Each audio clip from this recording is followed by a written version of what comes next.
Hello and welcome to the Real Estate Nerds Podcast. On this Bad Beats episode, we will explore the human side of real estate investing with a seasoned pro about to make the legendary worst deal of their life. A deal isn't just the investment, it is also the person. Stay with us and learn what it takes to be the best investor. Hi, and welcome to the Real Estate Nerds Podcast. I'm your host, Scott Royal Smith, the owner of Royal Legal Solutions, the one-stop shop for everything tax, real estate, and business for real estate investors. I have a good friend of mine here, Clayton Morris, here today. I'm so excited to have him on the show, everybody. He does phenomenal work. An entrepreneur and a man that is inspiring people all over the country and to creating financial freedom for themselves. Clayton, thank you so much for coming on the show. And for anybody that doesn't know you, and we're going to be talking about one of his bad deals and what it's like to be Clayton going through that bad deal, so we can learn from his experience doing that. And what do people need to know about you, Clayton, to get a background for what is it like to be you, and what's kind of setting the stage of what that's like to get into that kind of deal in this kind of situation? Sure. I mean, just a little background on me. I grew up with a lot of negative associations with money in my family. Money doesn't grow on trees. We're not the Rockefellers. We can't afford that. So I had all these sort of negative associations with money and thought that the performing assets that you buy in your life, or the house you live in, and a 401k plan, I really grew up with that mentality. I started out my career in the television world as a broadcaster. So worked my way up across the country and was going further into debt, and then finally landed, the big network job for Fox News Channel a number of years ago, and spent 10 years on the number one morning show in the country. But I had lost my job before that. Years before that, I lost my job at a station. They just didn't renew my contract, not because I did anything wrong, but just that they wanted to move in a different direction. And you're only as good as your next paycheck when you're working for a paycheck. And I vowed then that I was going to build something that would protect me, take care of me, produce cash flow for me, where I didn't have to rely on a paycheck. And that's where real estate investing started for me, was right then. That's phenomenal. I think that's like the story I think that a lot of people can resonate with, because it's a story about, really taking charge and saying that, like, I own my life. I'm in control of actually the rules that I'm willing to live by. I'm not going to allow other people to dictate that. And is that a difficult transition for somebody that's raised with the types of, like, internal belief systems that are from your family? Yeah, because they're golden handcuffs. There's this misperception. I don't know how you were raised in this way, but I mean, most people were, and they're taught to believe that paycheck is a safety net, right? That your W-2 paycheck, your health benefits, that is your safety net. When in fact, for most people, it's actually holding them back tremendously. They're putting their money in a 401k. They believe that that's a great vehicle for wealth building. It's not. They're reliant on getting up out of you are your own performing asset at that point, right? You get your own asset out of bed every morning, right? You go shower, shave, have your breakfast, drive 2 hours to and from work. You are your own performing asset. You have nothing else to show for it. And so most people believe that is the safety net. And imagine not having to do that every day, but having cash flow coming in every month that's taking care of you, where you don't have to get in the car and commute every day. Yeah, and that's a beautiful dream, right? But you're talking about changing like an internal, like, ingrained belief system from childhood about what that is, and that typically for most people is a really difficult process. And like, what are those first steps that were powerful for you? I mean, you kind of got thrown into it, right? Where it's like, we're not renewing your contract. Where do I go from here? And you kind of had to. It sounds like you had to, like, all right, well, I'm going to do this instead, because it's a pretty dynamic shift that somebody else kind of imposed on you in a way. Like, is that fair to say? Yeah. Well, I mean, even so I bought 2 performing assets kind of right after I lost my job in Philadelphia, at Good Day Philadelphia. And even then, I still hadn't made that adjustment that you're talking about. So I had these 2 properties that I buy, $50,000 properties after I renovated them. That was like kind of the total cost. They're cash flowing like $850 a month roughly. And that's the bread and butter of what I currently do. But even then, so I had these 2 assets, but still I hadn't made that shift that you're talking about, which is why I get so focused on when people are like, well, should I invest in mobile home parks, single family homes, commercial properties, billboards, whatever? They're just focused on the mechanics of it, right? So I bought those two properties. I was just focused on the mechanics of it. But it wasn't until I sat down and started sort of journaling and writing down sort of positive affirmations and understanding that I was worthy of this shift, then things started to change for me.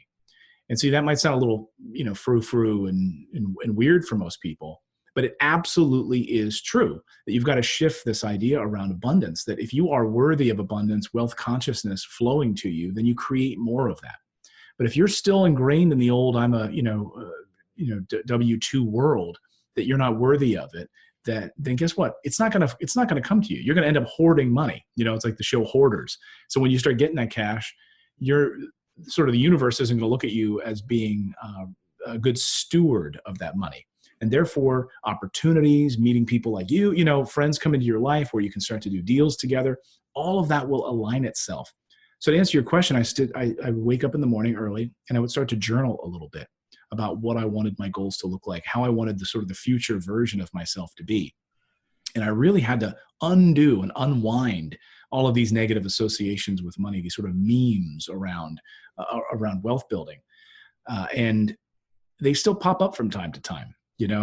Sometimes that making that purchase or going out to dinner or something, I'll notice those old thoughts kind of float through, but instead of now inhibiting me, I just kind of smile at them, let them go. It's kind of funny how that works. It's a very interesting piece of it, right? Is that how that all of the triggers that we have still pop up no matter how far you get, how advanced you get. And you say quote unquote advanced, right? Really all that means is I've developed a new discipline to my mind about how I'm training my mind, the patterns of my mind of how it's going to work. And people call that quote unquote advanced just because it's really a misnomer in a lot of ways, right? Because it's really just a discipline. Well, think about the 4-minute mile, right? Here's a great example, right? No one could wrap their head around anyone running a 4-minute mile. It just, you couldn't do it, right? Until it was done. And then all of a sudden, all these people started seeing that as a possibility. I mean, it was just a fabrication of the brain. Really, nothing changed. Nothing was altered. People weren't suddenly faster, it's just that now we saw that someone else could run a 4-minute mile. And guess what? More people started to do it.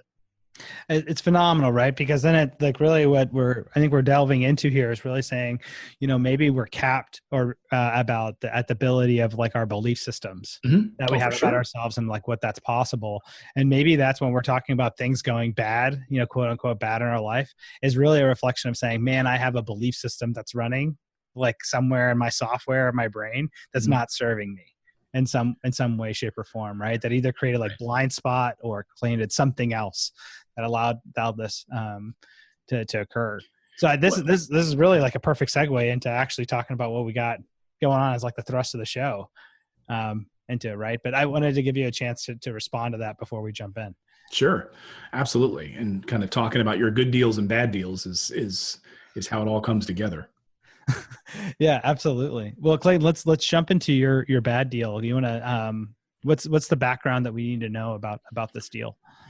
Well, most of the time I have a sort of a set pattern of how I acquire properties, right? I try to find off-market properties that I can add value to, that we can renovate and place a tenant in those properties, right? That's sort of what I've always done. It's been the key to my success. It's what we help, our clients do at Morris Invest. It's how we build financial freedom, right?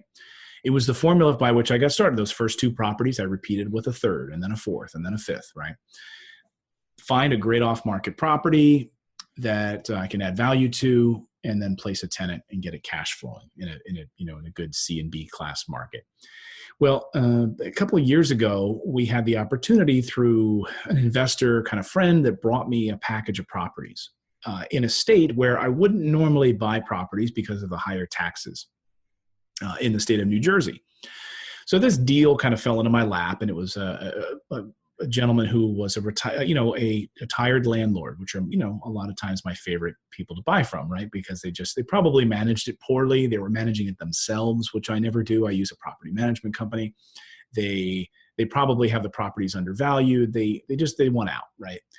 So this package came where he wanted to sell off packages of 10 of, he had like 40 properties and he wanted to sell 10 at a time. And he was retiring. He wanted to spend, I guess, his seasons with his wife in France. Really nice guy. And my wife kind of took it over and started kind of working on this deal. So we were going to buy this 10 pack of his single family homes, but they weren't really single families like I normally buy. That was mistake number one.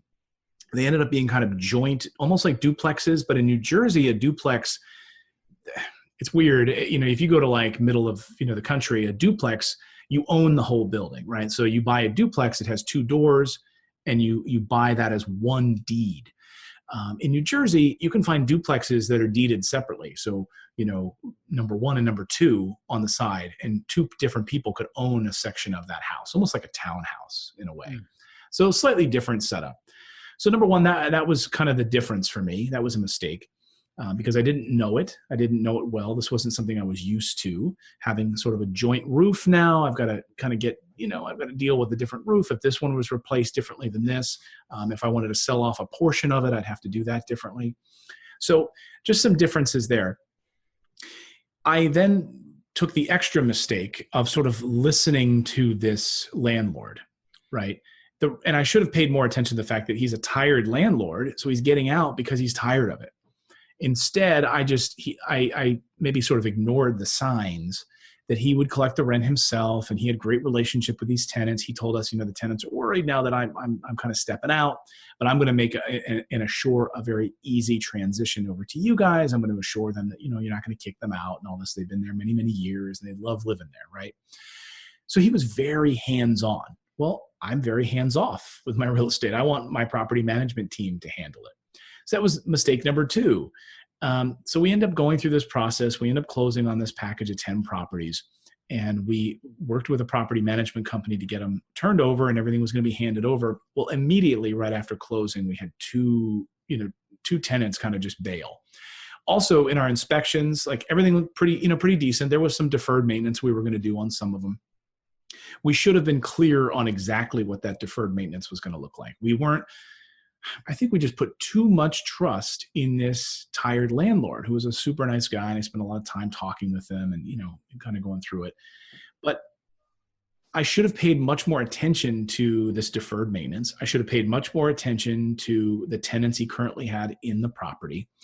And when we started working with the property management company, and they were trying to get new leases with these tenants, with now a proper property management company, I think 2 of the tenants basically stopped paying and we had to go through eviction kind of like right out of the gate. And then the owner of the property kind of came back to us and said, I'm so sorry. And then we discovered there was a problem with one of the roofs, and now we needed to replace a roof. There was on and on this list of things that we could have nipped in the bud from the beginning. Why? Because it went out and around sort of my comfort zone and what I was used to. And I kind of just went with my feelings with this guy, and I let some things slip through the cracks. Now on these properties, we've got 10 of them. 3 are in eviction. 1 of the Section 8 tenants is not paying. And our lawyer is now having to deal with that because they're saying that there's the extra maintenance that needs to be performed on this property. And yet our lawyer is saying, no, it's not. This was all here. You can see from the inspection that this was tenant-caused damage. So now we've got that to deal with. And now the Section 8 office has to go back and reassess it based on what was there before and what was tenant damage. And then so the remaining few properties still also need maintenance. Those are paying for these evictions. These are paying for the deferred maintenance. So basically making almost no money right now on these properties that should be cash flowing. 10 should have been fully rented with very little deferred maintenance. That should have been a home run of a deal. And instead, I'm basically bringing in nothing for cash flow on these. And so now we're sort of knee deep in this particular portfolio, stabilizing it as we speak. But again, it just goes to show you maybe shiny object syndrome. It's out of our wheelhouse. That should be a clear red flag, I think, to step back from it, take a deep breath, and see if it's really something you want to grab or not. Yeah, absolutely. I think that there's probably a lot actually in this story. I mean, one of the key pieces that I'd look into it is that typically a decision-making process that you go by? Like, do you typically go with your gut based upon the relationship that you have with the seller, more than you look at the objectivity of the deal itself. Right. And this is one of those deals where I almost never have to deal directly with the seller. So this was a weird one because, yeah, I was dealing directly with the seller. And I'm a very trusting guy by nature. So I think that extra layer of that face-to-face interaction maybe had me looking the other way at some things that should have been red flags to me. Absolutely. Yeah. Interesting. I'm thinking through this as listening to your stories about like, what is the belief system, Mm-hmm. what are like the belief systems that mask like that ability to be like, well, from what you're talking about is saying like, I trust this guy, seems like a great guy, very earnest guy. I mean, he even came back to you after there were problems to tell you he was sorry and to talk to you about it. Right. Right. I doubt that he cut you a big check at that point to be like, oh, let me pay for everything. That Right. probably didn't happen, No. into it. Right. So, no, he did take care of the roof because, he felt that was something that should have been addressed. And so he did take care of the roof. But yeah, the other things that have been popping up since then, since the close, that's on me, right? That's my own fault. I should have, I thought we had more life in certain things and water heater and some other things. So we should, but that's rental real estate also. However, to have it all happen at once is my fault. I also was a little distracted, I think, with some other with other business and other things I was working on. So I didn't put my full-time attention and effort into this closing, and that's my own fault as well. Paying attention to the numbers, paying attention to the return, the ROI, and what is that going to look like? Getting a true sense of these tenants. I mean, honestly, to me, I think one of my big takeaways is I've never been a big fan of inherited tenants.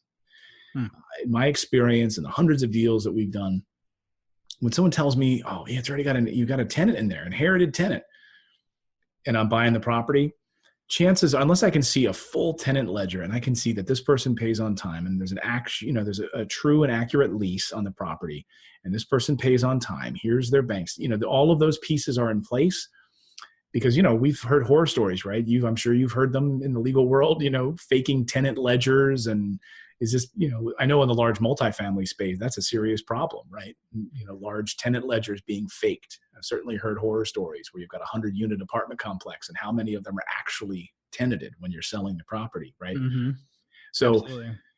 I'm just not a big fan of the inherited tenant in single family. I'd rather, clean it out, update it, get a proper tenant in there from my own property management team. So I have a full history there.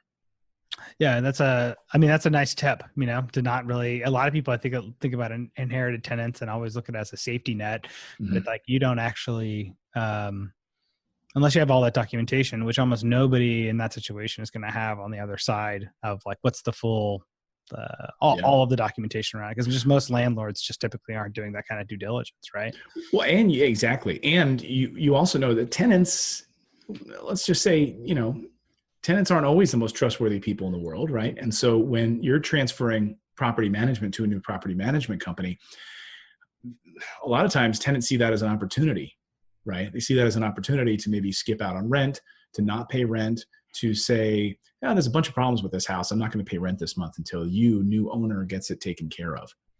And, you can say, well, what? No, wait a second. You were paying rent consistently. Now that I'm the new owner and this property manager has shifted over, you're telling me there's a handrail that's broken. I'm sure, we had that happen on a property recently where everything was fixed, switched property management companies, and this tenant, which had done their own tenant damage, they broke a vanity, they broke a hallway railing.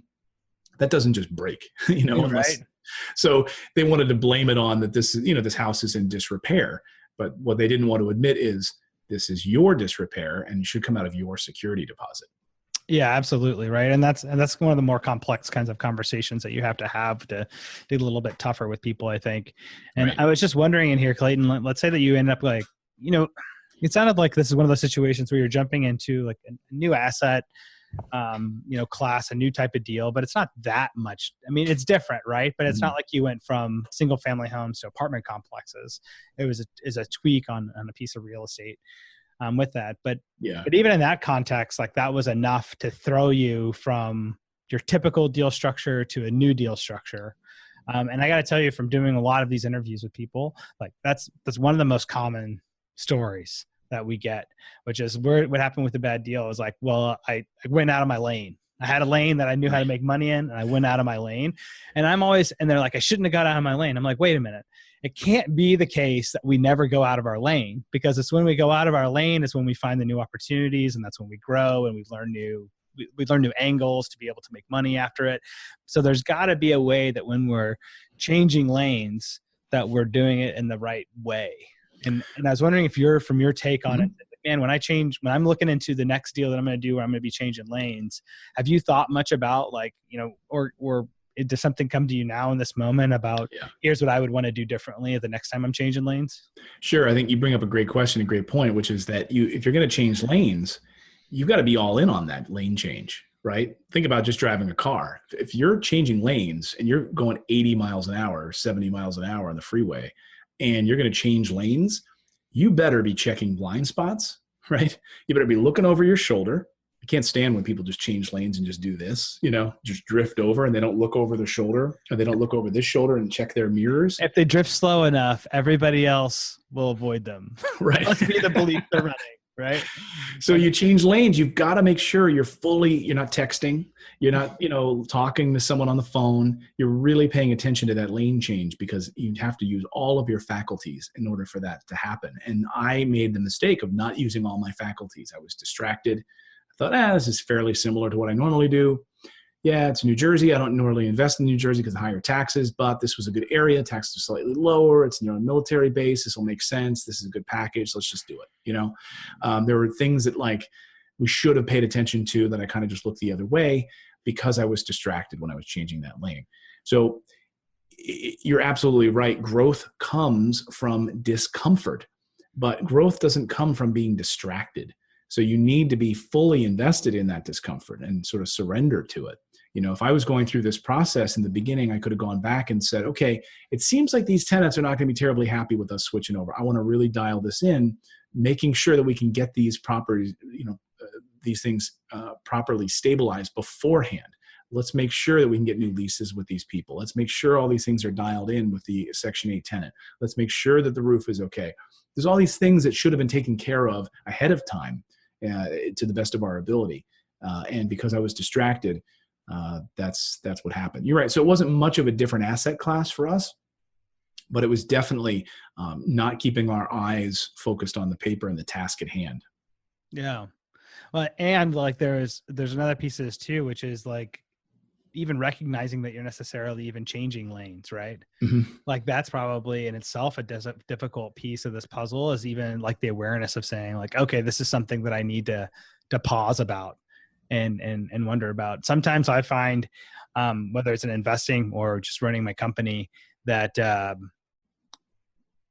it's like the speed of everything that's going on around me means that no one thing gets 100% attention into what's happening, right? It's always about 80%. And then I have to pass it off to other people or make a decision on it, because 100% information is it's very expensive to get to that point of what's going on. So I wonder if that's,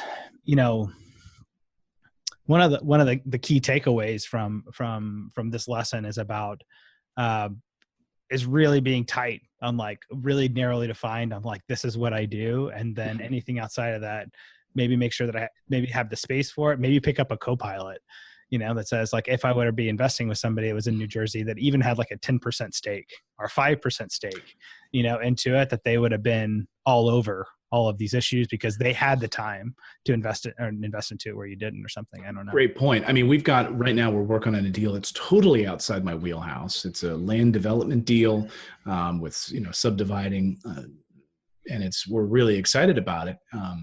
And we know the area really well. We know the upside, and we've been talking to a ton of people and have partnered with some folks who have done a ton of these. They're experts at it, and I've literally said to them, treat me like a 5-year-old. I don't know what I'm doing in this, and I'm not going to pretend that I do, but I'm all in on learning it. I'm walking the property. I've been meeting with the perk test guys. I've been getting the wetlands delineate, all these things like I had no idea about, right? Once you go through that process and you really defer to those experts, I'm learning them. It's like a college course right now. But you've got to have a mentor when you're going through that process. And the same way that when I started buying single families, and became the backbone of me, building financial freedom and helping others do it, I had a mentor. I had someone who showed me the formula, where to buy, how to do it, what to look for from a return on investment, what type of neighborhood, not buying A-class properties that are A-class headaches, not buying D-class or F-class, how to find that sweet spot. So I had to learn all of that. But if you go in there pretending like you know everything, and the guys, right? Like at a cocktail party, it's the guy that he can never learn from you, right? He wants to tell you everything he's done. He's never the type to learn. Those are the people that are full of it. You don't want to surround yourself. You don't be like that guy. Just walk in there and be like an empty cup, and just say, hey, fill me up. I don't know. Like I just started playing golf again after many, many years. And I met with the instructor a few weeks ago, and because my son started playing, he's 8. And so we both got kind of back into it. And I used to love playing. I used to play every day, and I haven't played for years. So the instructor said, okay, let's see what do you want to accomplish here? Let's just see what you've got. So we started, and I said, I want you to honestly treat me like I don't know anything. Pretend like I've never picked up a club before, and treat me like an empty cup. I'm not going to walk in here with some stuff that I was hacking at 10 years ago. Pretend like I know nothing. And we started from that basis point, and now I'm playing golf like crazy, and I'm having a blast doing it because, I gave him that latitude to just teach me from the ground up. Fantastic. Yeah, I mean, that's such a great way of trying to develop a mentorship into it. And in this case, like you're paying that guy to like teach you, right? And a lot of times they're professional mentors. A lot of times these are free relationships, but I've seen people develop mentor relationships with JV partners that have become very successful, much like the ones you're doing now. And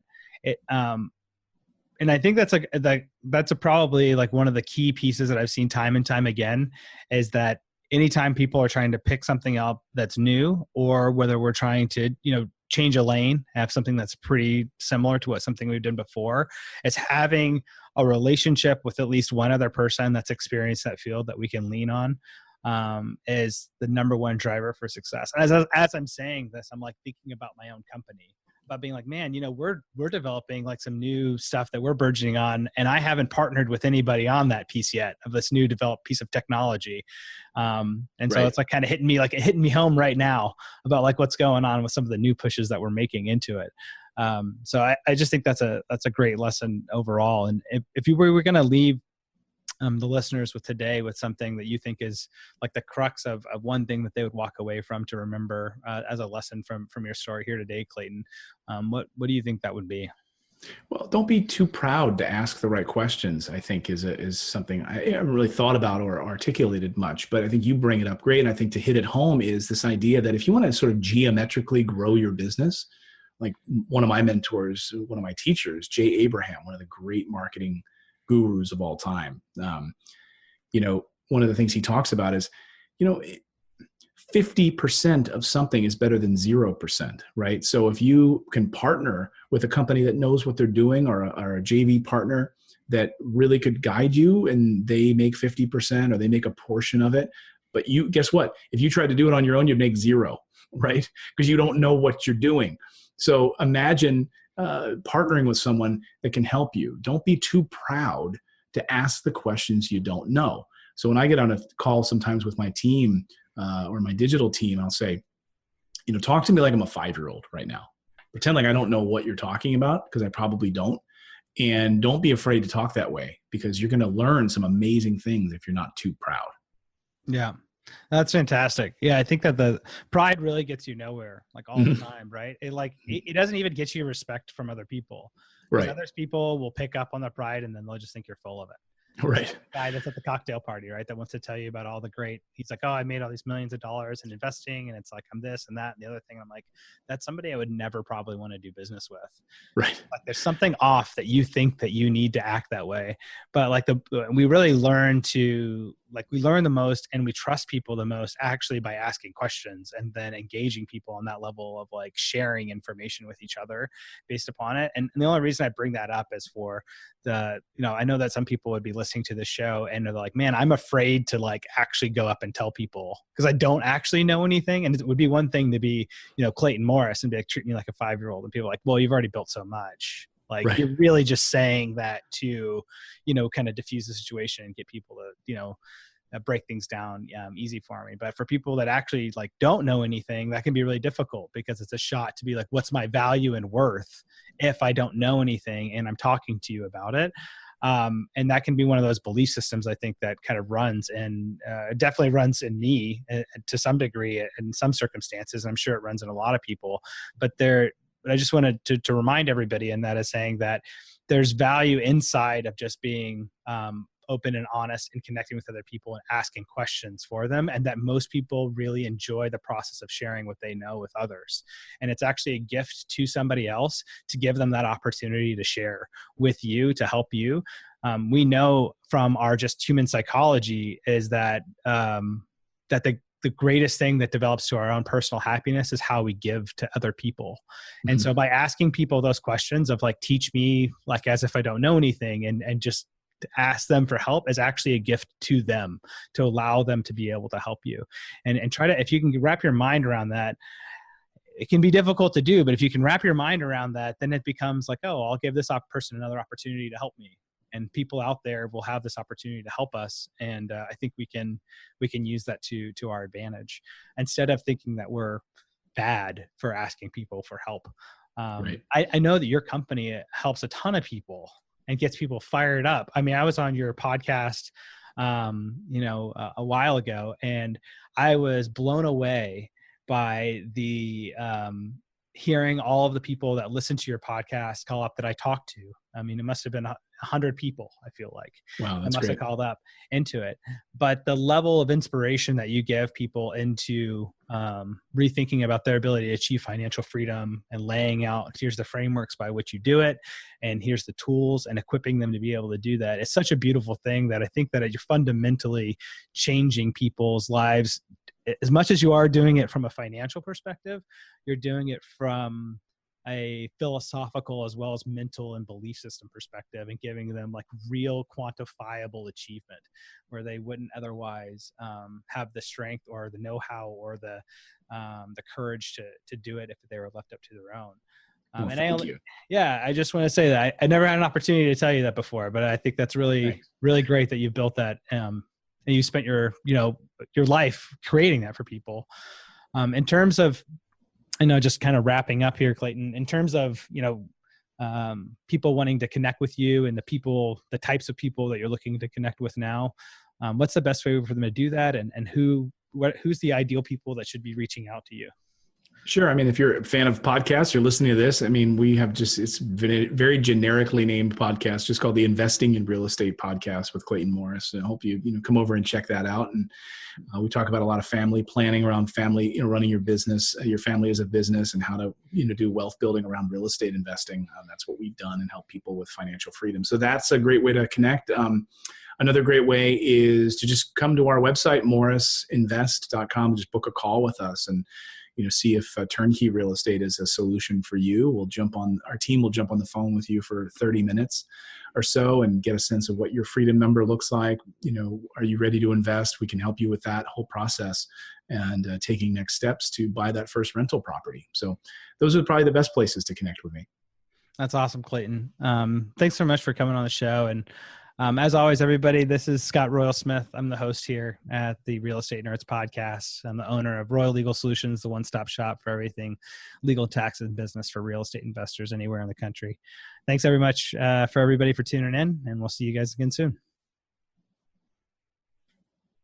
Awesome. Good show, Clayton. Thanks for... Awesome. You bet, man. Good. Thank you, Scott. I appreciate it, man. I guess we'll have my staff we'll send out all the stuff around publication, whatever. Okay, cool. The social teams with all that. Yeah, we'll get it promoted everywhere. We'll have my team put it out everywhere. Yeah. Cool, man. Awesome, man. Thank you so much for carving out some time, and I appreciate you letting me come on the show. Yeah, absolutely. I was serious about what I said, like on the show, and I wanted to ramp it up there into the very end of it to be able to do it. So I hope we get a chance to work together on a few things moving forward. Yeah, absolutely. Could we get to going? Let's circle up here as the fall unfolds and see what we can collaborate on. Yeah, that'd be cool. We're pushing out a ton of new information around like books around the asset protection pieces and whatnot that really resonated really strong with your audience before. So I'm I took that experience and I'm organizing materials. And I'm like, okay, well, here's actually the education components that are really needed for those people. And to this way to be like, here's the 95% of information you actually need to know about legal for your situation into it. So I think that'd be cool. I'll run it by you whenever we get it done with a primer and like the first 3 chapters. But those are going to get finalized here shortly.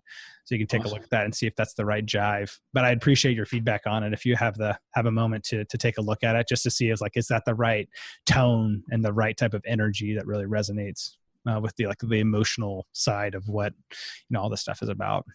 Perfect. Awesome. Yeah. We're launching the Financial Freedom Academy probably the end of October. Cool. It'll be a course on financial freedom, Natalie and I. So yeah, maybe we can. Wow. Yeah. Well, let us know. Happy to help. Yeah. Let's swap it up. We can get materials going, do some cross promotion stuff. Happy to share it with my base as well to promote it up for you. Yeah. Shoot you guys. If we can get, like an early sneak peek or access to or whatever, I'd be happy to shoot like a video testimonial of it, of like my review of it, and then help push that out. So you'd have like another voice in the industry from an attorney and a real estate investor giving it like a soft endorsement. I would love that. Yeah. And vice versa too. So please, we'll circle up on that. I'll make a note and make sure Kelly, we can circle up on that. That'd be awesome. That's all for this Bad Beats episode. I'm your host, Scott Royal Smith with the Real Estate Nerds Podcast. Did you see yourself in any part of that story? I know I did. If you enjoyed the show, leave a review to help clue in the sleeping masses of what they need to know and what we all need reminders of. Do your good deed for the day. Thanks, and I'll see you again soon.